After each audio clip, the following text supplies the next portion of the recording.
যেই জায়গায় আসার পরে নেতার নেতাগিরি শেষ হয়ে যায়, যেই জায়গায় আসার পরে মেম্বারের মেম্বারি শেষ হয়ে যায়, যেই জায়গায় আসার পরে চেয়ারম্যানের চেয়ারম্যানই শেষ হয়ে যায়, যেই জায়গায় আসার পরে এই পৃথিবীর অস্তিত্বটাই কেমন যেন বিলীন হয়ে যায়। আর এই জায়গায় আসার জন্য আমাদের কোনো প্রস্তুতি নাই। আজকে দেখেন সাদা কাপড় পরে শুয়ে রয়েছে, যেই সম্পদ, যেই সন্তান, সব কিছু তার এক জায়গায় পড়ে আছে। আজকে দুনিয়ার মানুষ তাকে জোর করে নিয়ে যাবে, তার বলার এই অধিকার নাই আমাকে নিও না, আমাকে আমার খাটের থেকে নামায়ও না, আমাকে আমার খাটের থেকে সরায়ও না, আমাকে আমার সন্তান থেকে আলাদা করো না, আমাকে আমার স্ত্রীর থেকে আলাদা করো না, আমাকে আমার পরিবার থেকে আলাদা করো না, আমাকে আমার এলাকার বাসীর থেকে আলাদা করো না। সেই কথাটি হয়তো চিৎকার করে বলছে, আমি শুনতে পাচ্ছি না, আপনি শুনতে পাচ্ছেন না।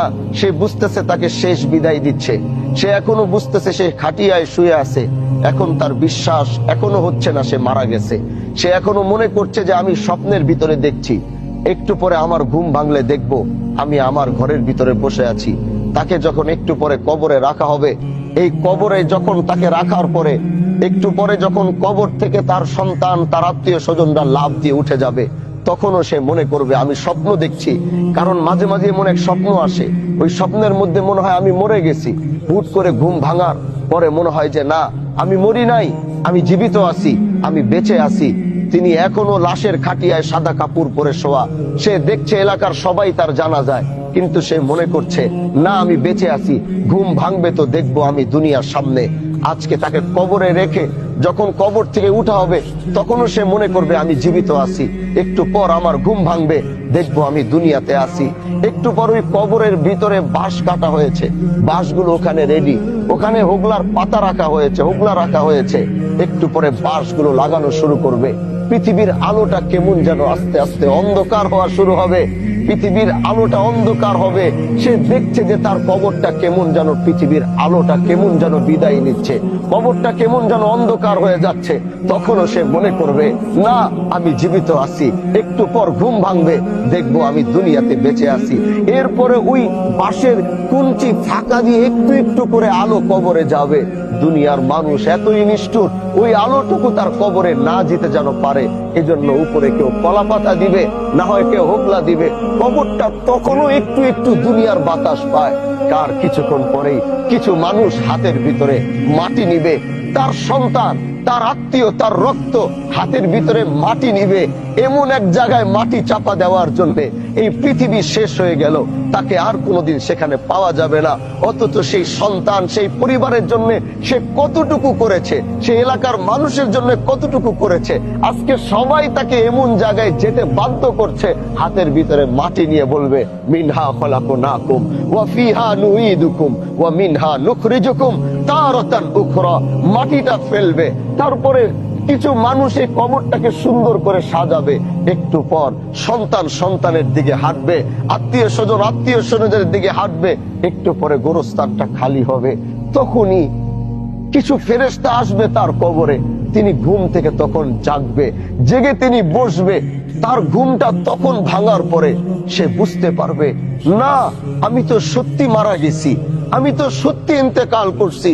কবর থেকে চিৎকার দিবে, তার এই আওয়াজ পৃথিবীর কেউ শুনবে না, কেউ বুঝবে না।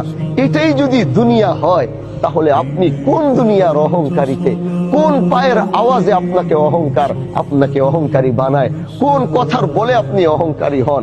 আপনার নিজের জীবনেরই তো কোনো অস্তিত্বের গ্যারান্টি আপনাকে আল্লাহ পাক দেয় নাই।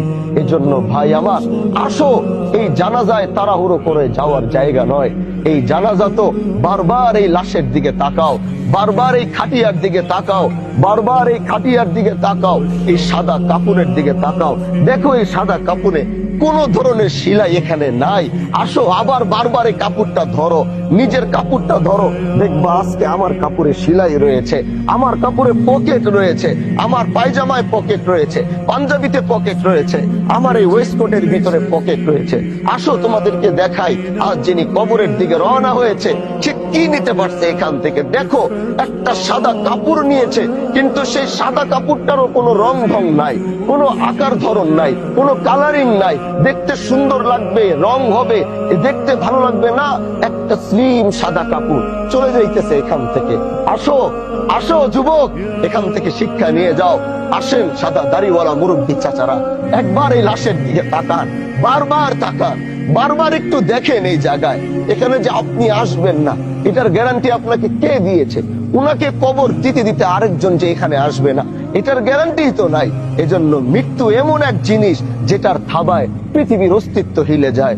এজন্য ভাই আমার, যত বড় হও, যত বড় নেতা হও, যত বড় ব্যবসায়ী হও, যত বড় ব্যক্তিত্ব হও, মৃত্যু থাবা থেকে নবীরা বাঁচতে পারে নাই, তুমি আমি সলিমুল্লাহ কোনোদিন বাঁচতে পারবো না। এজন্য প্রতিটা জানাজা থেকে মৃত্যুর প্রস্তুতি নিয়ে তারপরে বাড়িতে যাও। প্রতিটা জানাজা থেকে কবরে যাওয়ার প্রস্তুতি নিয়ে তারপরে বাড়িতে যাও। আল্লাহ যেন আমাদেরকে এই মৃত্যুর প্রস্তুতি নিয়ে যেন কবরে যাওয়ার তৌফিক দান করে। ভাই আমার, মনটা নরম করে ফেলেন, দিলটা নরম করেন।